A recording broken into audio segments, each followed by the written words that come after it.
Welcome dear rockers, कैसे हैं आप सभी। आज हम देखने वाले हैं जंग को। तो मूवी की शुरुआत में हम एक एस्ट्रॉइड को पृथ्वी की तरफ बढ़ते हुए देखते हैं। जैसे ही उस एस्ट्रॉइड के बारे में नासा और बाकी स्पेस सेंटर्स को पता चलता है तो वो उसे स्टडी करने में लग जाते हैं। इसके बाद अगला दिन दिखाया जाता है और ये तारीख होती है अक्टूबर की। हर तरफ बस इसी बारे में बात हो रही है कि एस्ट्रॉइड धरती की तरफ तेजी से बढ़ रहा है। और इस दौरान एक पार्क में हम निशा नाम की एक लड़की को देखते हैं जो कि जॉगिंग कर रही होती है। पेशे से तो निशा एक रिपोर्टर है। यहाँ निशा को एक आदमी देखकर अपने दोस्त गौतम को कॉल करके बताता है कि भाई निशा यहाँ पर है, तू जल्दी से आ जा। अब गौतम की बात करें तो वो एक न्यूरो सर्जन है, यानी कि डॉक्टर। अब उसकी और निशा की कहानी क्या है ये तो हमें आगे जानने को मिलेगा, लेकिन अभी के लिए आप ये जान लो कि गौतम निशा से बहुत ज्यादा प्यार करता है। एंड जब गौतम यहाँ पर आकर निशा से बात करने की कोशिश करता है तो वो तो गौतम को उल्टा सीधा सुनाकर चली जाती है। तभी न्यूज चैनल्स पर एस्ट्रॉइड के बारे में ही बात हो रही होती है। यहाँ तक कि निशा जिस चैनल के लिए काम करती है वहाँ भी इस बारे में बात करने के लिए माइकल नाम के साइंटिस्ट को बुलाया जाता है। निशा माइकल से पूछती है कि जो एस्ट्रॉइड पृथ्वी की तरफ बढ़ रहा है उसके बारे में आप क्या कहना चाहते हैं, क्या उससे कोई खतरा है हमको। इस पर माइकल भी कहता है कि जिस रफ्तार से ये एस्ट्रॉइड पृथ्वी की तरफ बढ़ रहा है, पृथ्वी के पास आते ही वो छोटे छोटे पीसेस में टूट जाएगा। इससे फिलहाल तो कोई खतरा नहीं दिख रहा है, लेकिन कह नहीं सकते कुछ।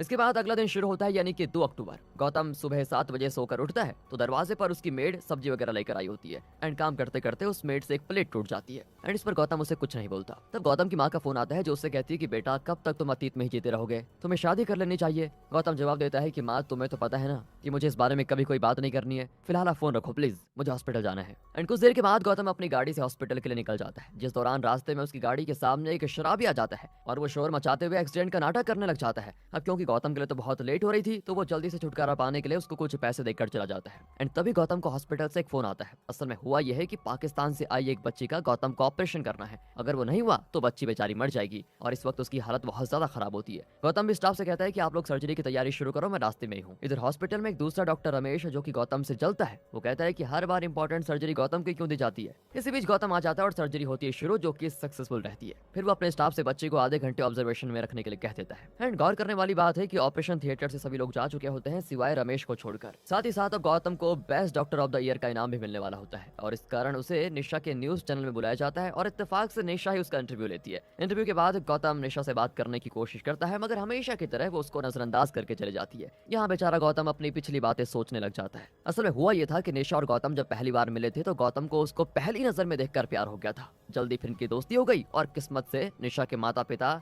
शादी करने के लिए गौतम का रिश्ता लेकर आ जाते हैं, जिसके लिए निशा हाँ कर देती है क्योंकि उसे लगा था कि गौतम उसका दोस्त है और वो उसे समझेगा कि निशा को एक बड़ा न्यूज रिपोर्टर बनना है। शादी के बाद निशा अपने काम में इस कदर डूब जाती है कि वो ना तो गौतम को टाइम देती है और ना ही उसके परिवार को। हालांकि उसने गौतम से शादी से पहले ही सब कुछ क्लियर कर दिया था कि मुझे पहले न्यूज रिपोर्टर पे फोकस करना है। फिर हुआ ये कि वक्त के साथ इन दोनों में चीजों को लेकर लड़ाइयां शुरू हो गई और एक वक्त ऐसा आया कि निशा गौतम से अलग हो जाती है। ये सारी बातें सोचने के बाद गौतम अपने घर चला जाता है और इस दौरान रास्ते में उसको पता चलता है कि जिस बच्ची का गौतम ने ऑपरेशन किया था वो बेचारी मर चुकी है। एंड अब गौतम सोच में पड़ जाता है कि ऑपरेशन तो सक्सेसफुल हुआ था, फिर बच्ची मरी कैसे। इस चीज को लेकर वो बेचारा बहुत उदास हो जाता है क्योंकि पहले तो उसकी जिंदगी में उदासी थी और ज्यादा उदासी हो जाती है। एंड तब उसका मूड ठीक करने के लिए गौतम का दोस्त किटी 2 और लोगों को अपने साथ घर में लाया होता है। यहाँ सभी वही दारू पार्टी वगैरह करते हैं। फिर गौतम सो जाता है। अब रात में उसको हॉस्पिटल से फोन आता है कि एक महिला काफी सीरियस कंडीशन में है। एंड ये सुनते ही गौतम तुरंत निकलता है, लेकिन रास्ते में उसकी गाड़ी खराब हो जाती है। तभी वो आसमान में उसी एस्ट्रॉइड को देखता है जो कि तेज रोशनी में बदल जाता है और उसको देखते ही सीन कट होकर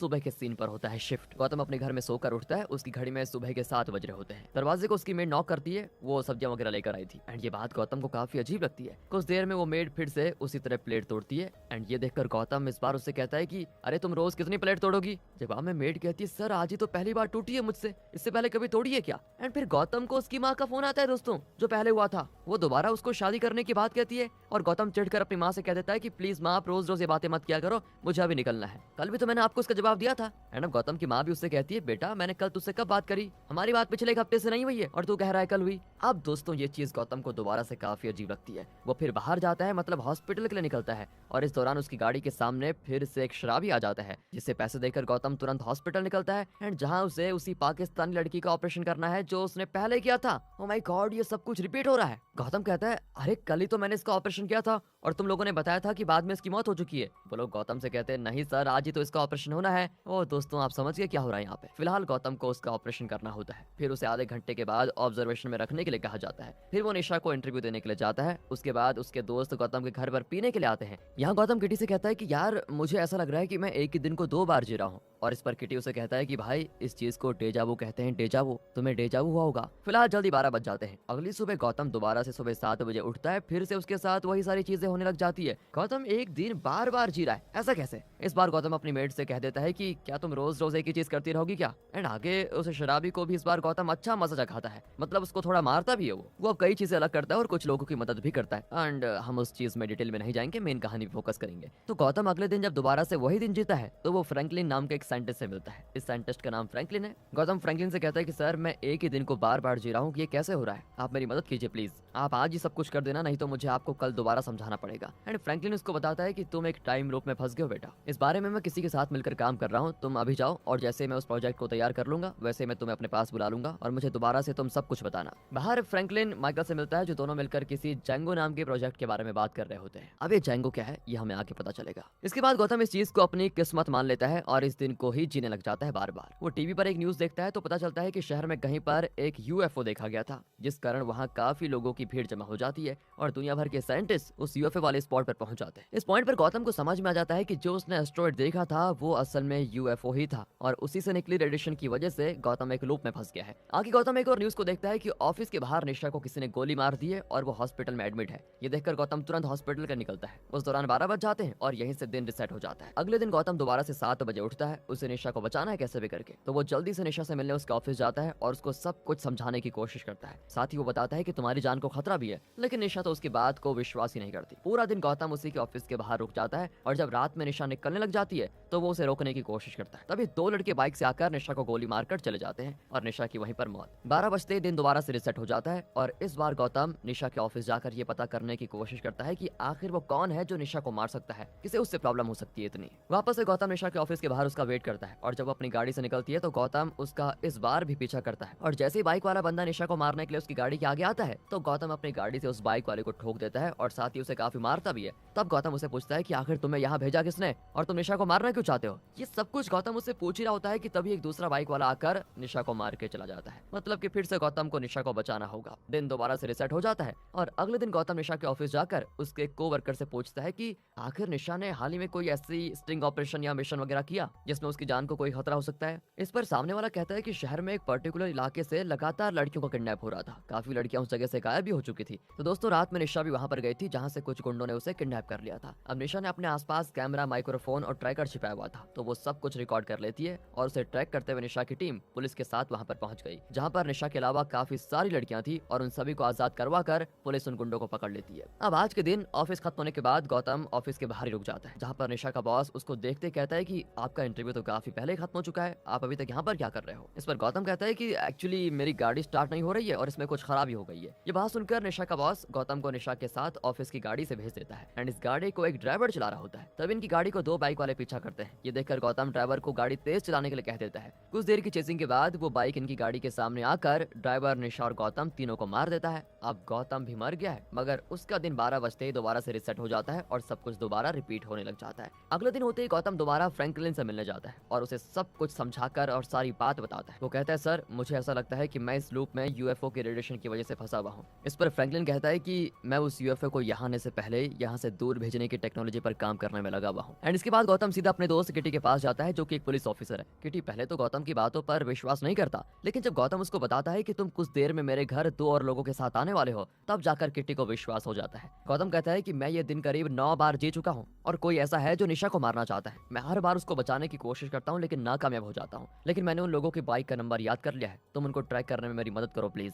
जल्दी किटी उन बाइक्स को ट्रेस करने लग जाता है और 2 लोगों को पकड़ भी लेता है और जब हालात में किटी उनको अच्छे से धोता है तब वो लोग एक नंबर इनको देते हुए कहते हैं कि हमें इस आदमी ने निशा को मारने की सुपारी दी है और इसने हमसे सिर्फ फोन पर ही बात की है। एंड दोस्तों ये जो नंबर उन लोगों ने दिया होता है ये नंबर किसी राजेश नाम के आदमी का है। राजेश असल में निशा का ही कोवर्कर है जो कि जैसे ही गौतम को अपने करीब आते हुए देखता है तो वहां से तुरंत भाग खड़ा होता है, लेकिन कैसे भी करके गौतम उसको पकड़ लेता है। तब राजेश उसको बताता है कि कुछ लोग एक दिन मेरे घर घुस आए थे, उन्होंने मेरी पत्नी और बच्चे को पकड़ लिया और फिर वो लोग निशा के बारे में डिटेल्स पूछने लगे, मतलब कि वो किस टाइम ऑफिस आती है, किस टाइम जाती है वगैरह वगैरह, और मेरे बच्चे और बीवी की जान का सवाल था तो मैंने उनको सब कुछ बता दिया। फिर वो लोग मेरा मोबाइल छीन कर लेके गए तो उसी के जरिए इन लोगों ने गुंडों को सुपारी दी होगी। निशा को मारने की कोशिश में मेरा कोई हाथ नहीं है। एंड अब रात को निशा को बचाने के लिए किटी उसे अरेस्ट करके अपनी गाड़ी में बैठा लेता है। इस गाड़ी में गौतम भी होता है। अब ये लोग जैसे गाड़ी में बैठते हैं तो कुछ ही देर में इनकी गाड़ी के आगे कुछ पुलिस वाले आ जाते हैं जो कि गौतम, किटी और निशा को गोली से छलनी कर देते हैं। फिर 12 बजते ही यूं इनका दोबारा दिन होता है रिसेट। गौतम की नींद ठीक 7 बजे खुलती है और वो जल्दी से तैयार होकर निशा के ऑफिस में उसको मिलने जाता है। फिर उसे इमोशनल होकर हर चीज बताता है, प्यार से समझाता है उसको हर चीज जो भी उसके साथ हो रही है, और कहता है कि मैं तुम्हें खोना नहीं चाहता, मैं तुम्हें खोने का रिस्क नहीं ले सकता, मुझे तुमको तब तक बचाते रहना है जब तक ये लोभ खत्म नहीं हो जाता।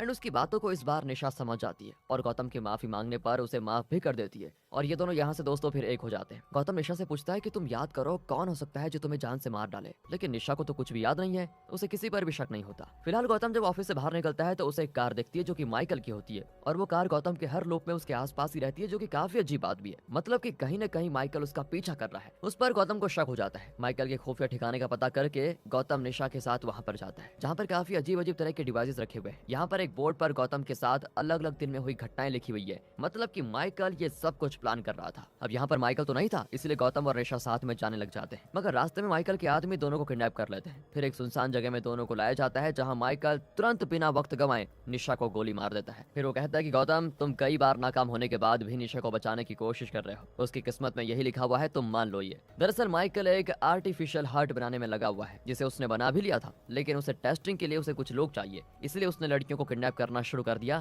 ताकि वो अपने इस टेस्ट को कर सके और पुलिस इसे विमेन ट्रैफिकिंग के केस को समझकर किसी और ही डायरेक्शन में काम करती रहे। इस तरह किसी का भी शक इस तरफ नहीं आएगा, ये उसका प्लान था। कई लड़कियां उसके इस टेस्ट की वजह से मर भी गई थी, लेकिन माइकल ने रुकने का नाम नहीं लिया। फिर एक दिन निशा ने स्टिंग ऑपरेशन करके माइकल की गैंग को पकड़वा दिया। पुलिस उसे ढूंढने लगी और उस जगह को भी पुलिस ने सीज कर दिया। माइकल के खिलाफ निशा के हाथ कई सारे सबूत लग गए थे जिसको वो आईजी को देने वाली थी, इसलिए जिस रात यूएफओ यहाँ पर आया तब माइकल ने निशा को मरवा दिया और इस चीज को माइकल एक ब्रिज पर रात में कंफर्म कर रहा था। लेकिन तभी उससे वो यूएफओ दिखी और माइकल के साथ भी वही होने लगा जो गौतम के साथ हो रहा था। वो बार बार एक ही दिन जीने लगा और हर बार एक ही काम करने लगा। और अब माइकल आगे कहता है कि इसीलिए मैं हर बार निशा को मरवा देता, क्योंकि मुझे पता था कि कभी न कभी ये लोभ खत्म जरूर होगा और तब निशा की मौत तो जरूर हो जाएगी। एंड इसी बीच मुझे तुम्हारे बारे में पता चला कि तुम भी उसी लोभ में फंसे हुए हो, इसलिए मैं तुम पर भी नजर रखने लगा। तुम निशा को बचाने में लगे हुए थे और मैं उसको मारता जा रहा था और साथ ही मैं फ्रैंकलिन के साथ मिलकर एक डिवाइस पर काम कर रहा था जिसका नाम जैंगो है। मैं हर रोज उस डिवाइस की इक्वेशन को बदलता गया और आज वो तैयार हो चुकी है, जिसे मैं आज एक्टिवेट कर लूंगा और यूएफओ वापस चला जाएगा। ऐसा करने से ये लोभ भी फाइनली एंड हो जाएगा और मैं अपने मकसद में कामयाब हो जाऊंगा। एंड ये चीज सुनते ही गौतम माइकल के एक आदमी के हाथ से गन छीन लेता है और माइकल को शूट कर देता है। जवाब में माइकल भी उसको शूट कर देता है। इस तरह दोनों मर जाते हैं और दिन होता है दोबारा से रिसेट। इस बार माइकल जल्दी से अपने आदमियों के साथ गौतम के घर पहुंचता है जहां वो पहले से निकल चुका था। वो फोन पर किटी को सब कुछ दोबारा से समझाता है। गौतम यहाँ से सीधा फ्रैंकलिन के पास पहुंचता है और उसे माइकल की सच्चाई बता देता है कि कैसे वो आपको इस्तेमाल कर रहा है। गौतम फ्रैंकलिन से ये भी कहता है कि आप आज किसी भी कीमत पर इस जंगो नाम के डिवाइस को एक्टिवेट कर देना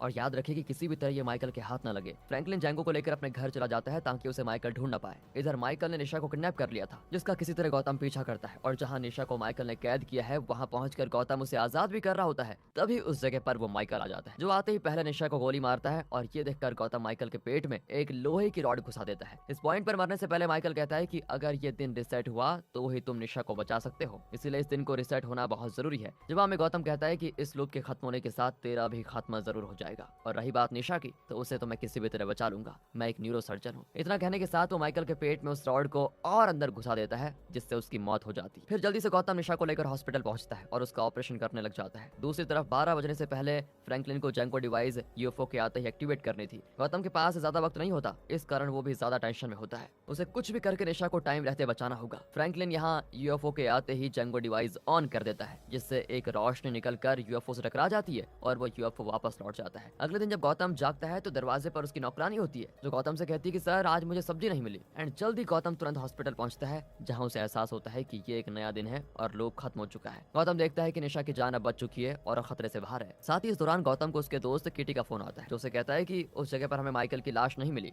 एंड उसके इतना कहते ही सीन दूसरी ओर शिफ्ट हो जाता है और हम देखते हैं कि माइकल की लाश को उसके लोग वहां से लेकर गए हैं और वो माइकल का बनाया हुआ आर्टिफिशियल हार्ट उसकी बॉडी में ट्रांसप्लांट करते हैं और इसके लगते ही माइकल की आंख खुल जाती है। मतलब वो दोबारा से जिंदा हो गया जो कि गौतम और निशा से अपना बदला लेने की कोशिश जरूर करेगा। मगर ये चीज हमें मूवी के अगले पार्ट में दिखाई जाएगी, तो आप भी इंतजार कीजिए, हम भी करते हैं। वीडियो अच्छी लगी हो तो लाइक कीजिए, चैनल को सब्सक्राइब। मिलते हैं अगली वीडियो में, ध्यान रखेगा अपना and finally thanks for watching.